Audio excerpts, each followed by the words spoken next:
Hey guys, what's up? Excoundrel here, and welcome to my 5v5 video guide on playing Captain, or playing Rome, whichever you like to call it.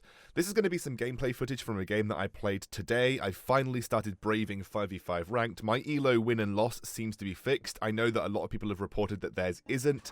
Keep sending that feedback to SEMC, I know they need it to help fix the system, but mine seemed to be okay, so I decided to brave ranked.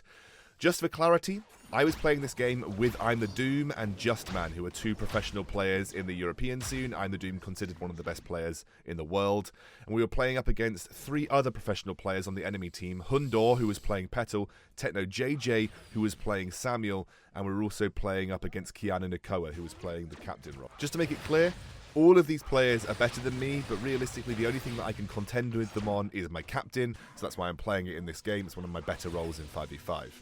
So initially you saw some early fights going on down there. I rotated down to help the Koshka. We ended up both getting out alive, which is a good rotate, even though I had to burn my flask. We then went to mid lane and actually managed to burn Techno JJ's flask. Just before this, because I started the recording a little bit late, we also got Techno JJ's boots. That's really good for I'm the Doom, who's playing CP Kestrel, undoubtedly one of his best heroes in the game right now, because now he's going to have a little bit more pressure in that lane, in a lane which could end up being quite difficult for him to deal with. So we put a lot of pressure onto Techno immediately. Now what I'm going to do here, you're going to notice that I'm going to go place a scout cam in my own jungle. That's because I saw Keanu Nakoa appear in bot lane, and he's a good captain, so my initial impression was that he'd placed some deep vision down to make sure he keeps tabs on our jungle, which is exactly what he did, so I went and clear it out to make sure he lost some of that advantage. It's just because he appeared here, where he is now, and I thought he's come from our jungle, there's not many camps up, so he obviously hasn't taken a healing camp, and he obviously hasn't taken the weapon tree on. What would the captain be doing walking out of our jungle? Likely putting some deep vision down. The most popular place to put deep vision down was where you saw that scout cam, so I decided to clear it out. I can also see that Justman is really struggling in this lane versus Celeste, with Keanu Nakoa coming down into a 2 versus 1 scenario. That put us in a really awful position. Justman jumped forward there, which is a bit of a shame realistically, but we do manage to burn quite a lot of resources here from the enemy team, and Keanu and Celeste both have to burn a little bit to get away. You saw Keanu burnt his boots there, and Celeste burnt his flask. It's not the end of the world for Justman. We actually got something in return here, and actually Pakipor on this Koshka is doing some really, really good work, just putting pressure down. All of this was because I noticed that Keanu appeared bot, having put some deep vision down. I also then reacted to the fact that he appeared bot, knowing that he might stay around because the Celeste was winning. I then went down bot lane, and although Justman died, we did get some kind of return for it. And you can see here, they're trying to clear out vision, but I'm just going to stick around and try and essentially put some pressure down, and that allowed the Koshka to pick up the kill. The Koshka got the kill because we managed to burn the flask onto the Celeste previously. You saw a big rotate coming out from I'm the Doom up towards the top lane. I now have to think about where Samuel is. Samuel's right here, so now I'm just going to basically kite backwards, not get into any dangerous situations, and kind of leave it at that. You see that I put a scout cam down. That's going to be looking at the Crystal Treant area, but also it's going to keep tabs on where Samuel is, so I can essentially see that he rotated back towards the mid lane. With this turret being very low, I thought that it's a good opportunity for us to move down towards this bot lane and try and take it as a unit. So essentially, it's very low HP, 3 of us already there. The Koshka had the right idea. We actually combo with a snipe from I'm the Doom, which was a fantastic snipe, and ended up getting kills onto both Keanu and onto Celeste. It was kind of a bad situation for them to stay there. Techno made it a good roam, but it was a little bit too late, unfortunately. Realistically, he probably should have rotated down earlier once he saw the Koshka sticking around in lane. I made a massive error here. I could have bought Fountain. I don't think it would have saved Koshka's life, but realistically, it definitely would have helped out if we wanted to turn the situation around. There was no reason for me not to buy Fountain there. I think I was just so obsessed with getting out of the situation that I essentially forgot about it. So that was a mistake from me there. I do escape, so I don't get punished for it. I escape on literally about 5 HP. Poor Hundor, he probably could have got the kill. And I get Fountain back in base. But, you know, like I said, that was a mistake from me, and you guys should buy Fountain in that situation if you were to reciprocate this. Pick up a minion candy, because we now have a turret down in the bot lane, which means we're going to be able to control minion waves and stack minion waves much more easily and create pressure in that bot lane more easily as well. I want to, at some point, use this minion candy on my bot lane wave to essentially help it be a massive threat. So that's kind of what I bought the minion candy for here, just so you know. If you notice what I'm doing constantly, I'm roaming a lot. This is what a captain should do on a 5v5, or this is why I like to call it realistically the roam position, because you are supposed to act like a second jungler. You're supposed to release pressure from lanes where you can and just continuously try and put stress onto these lanes. You can see here, because I earlier burnt the flask from Techno JJ, we are able to get that kill. The Koshka picks it up and very cleverly actually goes and does some counter jungling while they're at it, because the bot lane died and Techno JJ died, which means it's a really good opportunity to start taking away some of their jungle resources. The Grace rotated into that topside jungle. No one's reacted to it because I just don't think they have the vision for it. And with Hundor being on the bot side of the map, we were able to get that back because I think Hundor actually got that bot lane turret. You see me and Doom here just trying to do as much as we can. Just getting a bit of chip damage onto turrets can be really useful. And you can see that we drew a lot of pressure to the mid lane.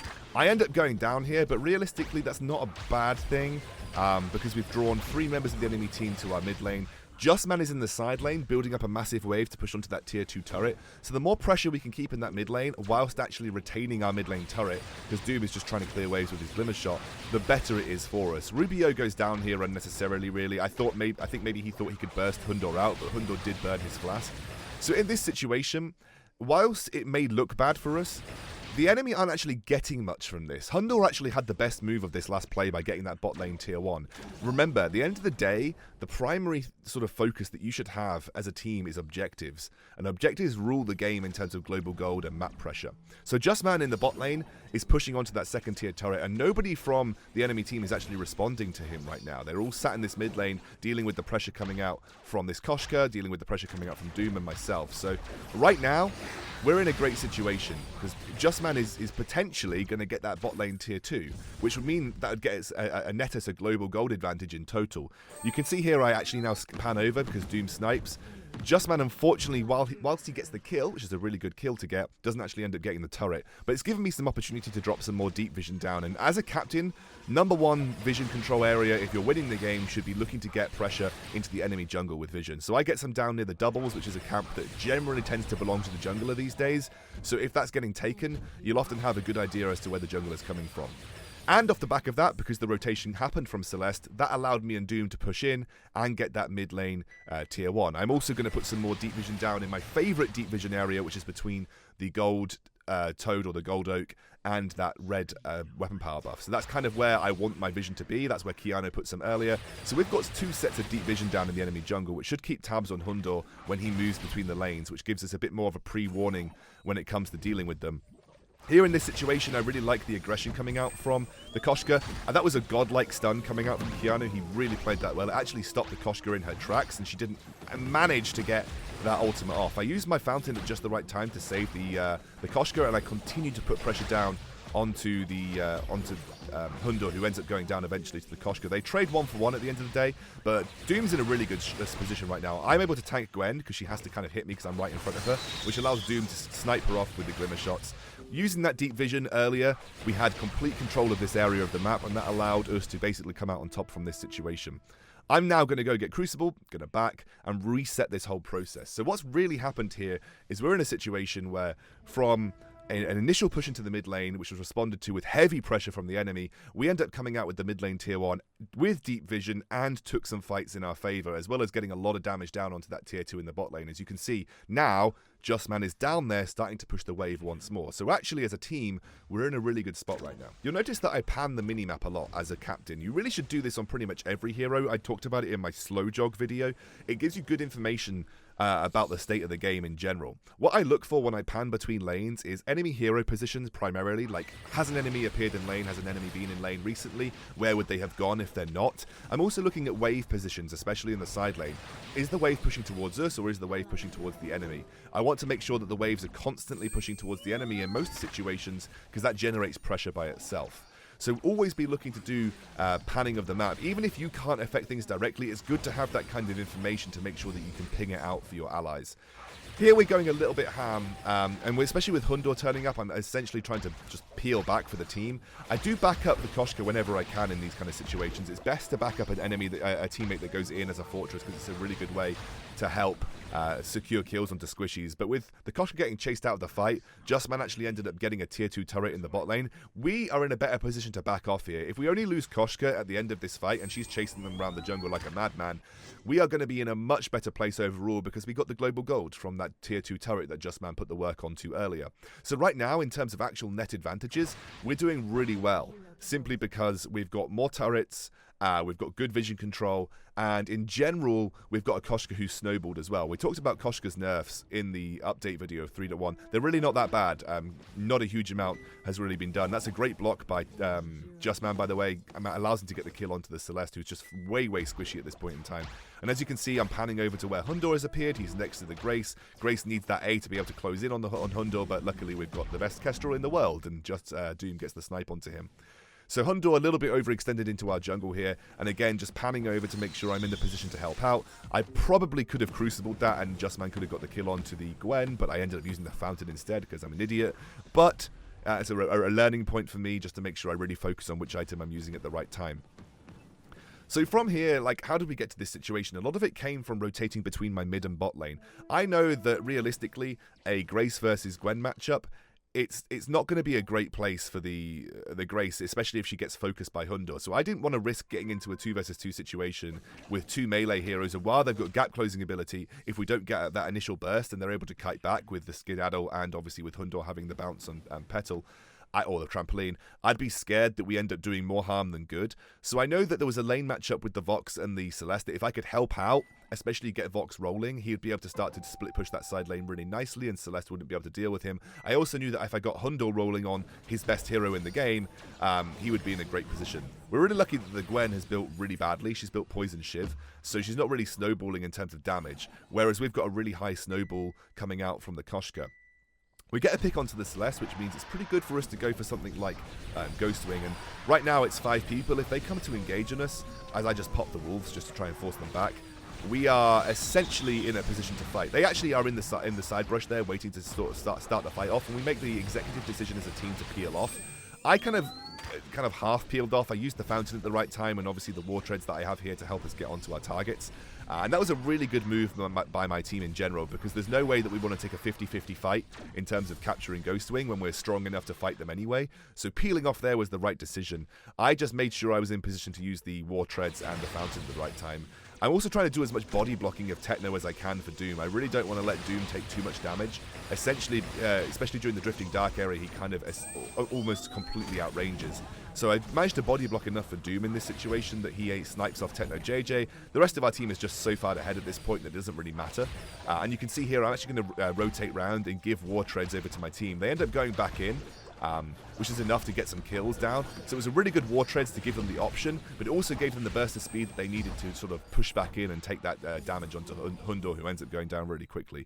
So at this point, I'm now going towards the bot lane. Why am I going towards the bot lane? This is simply because we have a wave here that is pushing towards us. I want to then clear it out. They don't really need me in that mid lane, so I'm just essentially going to push this bot lane in. I then noticed that they are pushing very heavily towards that Vein Crystal, so I end up backing off. I've cleared enough of the minions to help that push back in its favor. I think I ended up using the minion candy as well. And at this point, I also picked up a Super Scout to allow us to start putting some more deep vision down. So we're going to back out of this situation after getting the armory. Probably the best situation we can be in. So I'm now going to start to get vision around Blacklaw, which is going to be our next objective. If we can get Blacklaw, we win the game.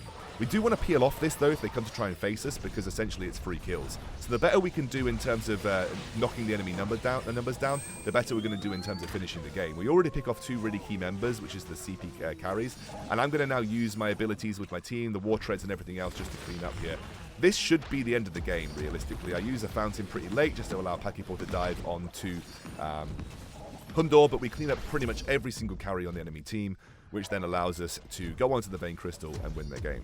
Fortress is in a really good spot as well right now, guys, but in general, we played that quite nicely, which allowed us to come out on top, and obviously Doom played awesomely as well. He played a perfect CP Kestrel game, and Justman managed to sort of scale up from a poor early laning phase, which wasn't really his fault. He did kind of get focused, but he managed to scale up from a poor early laning phase, which allowed us to then come back into the game quite nice. So yeah, I want to make it clear that I don't feel like I'm better than the likes of Hundor, Techno JJ, and Keanu. I don't want this video to kind of give that impression. I definitely still am a level below these guys. I've only ever peaked VG Silver. These guys are regular VG Gold players. They're also pro players.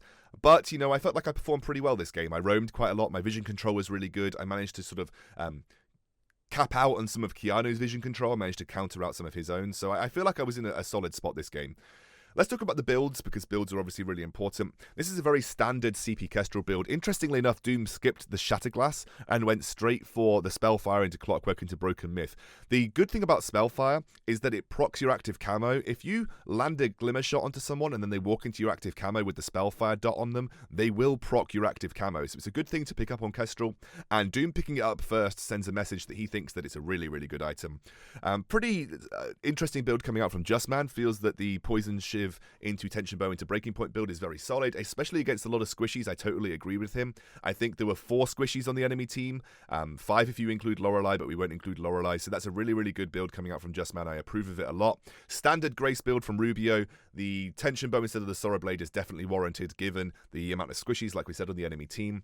Koshka also going into the Spellfire before she goes to the Broken Myth. I think that shuts down 2 things: the sustain from the Poison Shiv, and also the sustain coming out from Techno JJ on the Samuel. So again, lots of ways, given that we wanted to kind of limit the sustain coming out from these guys as well as the barrier coming out from Lorelei. Lots of ways that we can do that and apply it to multiple targets. So I like the decision making from my team specifically. My build was literally Fountain into War Treads, because War Treads I think was really important. We also had Crucible, so War Treads, Crucible, and Fountain were pretty much the core items for me. I really like the Super Scout because I think vision is super important, so I went for that as well. As in fact, it also gives you a little bit of extra life, which is nice. But it's a pretty standard Captain build, and honestly, I didn't really think it needed anything else changing about it.